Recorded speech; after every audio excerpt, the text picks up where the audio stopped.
হাততালি দেন।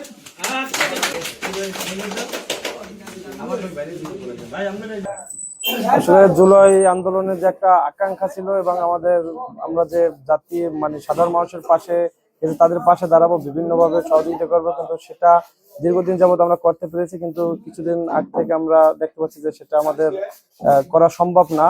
আর বিশেষ করে যে পটুয়াখালী এক আসনে আমাদের এনসিপির কোনো প্রার্থী দেয় নাই, এই কারণে দেখলাম যে পটুয়াখালীতে এনসিপির রাজনীতি দাঁড়ায় কিনা সেটা আমরা জানি না। আর বিশেষ করে যে যদি রাজনীতি না দাঁড়ায় তাহলে সাধারণ মানুষের পাশে আমরা থাকতে পারবো না।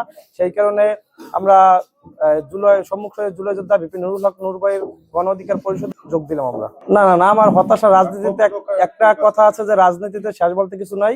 আর রাজনীতিতে কখনো রাজনীতির মাঠ শূন্য থাকে না। আমি নাই, হয়তোবা এনসিপিতে আরেকজন আসবে, হয়তোবা গণ অধিকার পরিষদে আছি, ইনশাল্লাহ সামনে অনেক দূর আগাবো। কোনো ক্ষোভ নিয়ে চললেন? না না, আমার এনসিপির প্রতি আমার কোনো ক্ষোভ নাই, কিন্তু যেটা প্রত্যাশা করেছি কিন্তু সেটা পাইনি। কি প্রত্যাশা করছিলেন আপনি?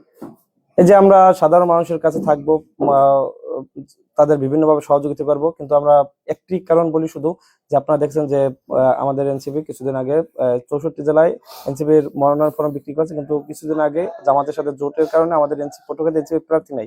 আর আমরা যে যাদের সাথে জোট করছে তারা আজও কি করবে কিনা জানি না, এবং আমাদের সাথে যাদের সাথে জোট হয়েছে তাদের সাথে কোনো ভালো একটা রকম সম্পর্কও নাই। ভবিষ্যতে তাদের সাধারণ মানুষের পাশে দাঁড়াবো সেরকম কোনো আমরা রাস্তা খুঁজে পাই না। এই জন্য আমাদের পটুয়াখালীর সন্তান বিপিন নুরুল হক নূর ভাই, সে আমাদের জিতলেও পটুয়াখালীর মানুষ, ঠকলে হারলেও পটুয়াখালীর। এই জন্য আমরা চাই গণ অধিকার পরিষদ যোগ দিয়ে বিপিন নুরুল হক নূর ভাইয়ের হাতকে শক্তিশালী করে সাধারণ মানুষের সহযোগিতা করতে চাই। কিন্তু আপনারা জানেন যে বিশেষ করে যে জুলাই আন্দোলন আহত শহীদদের নিয়ে একটা সেল গঠন করেছে, ওই সেলের সদস্য দীর্ঘদিন যাবতে, যে আজকে এক ভাই ঢাকা থেকে আসছে যে জুলাই যোদ্ধা, তাদের পাশে আমরা সর্বোচ্চ তাদের পাশে সময় দিচ্ছি। এরকম রাজনীতি আপনারা দেখতে পারবেন যে আমাদের রাজনৈতিক প্রোগ্রাম থেকে আমরা সাধারণ মানুষের খেদমত বা বিভিন্ন সহযোগিতার দিকে আমরা হাত বাড়াইছি বেশি।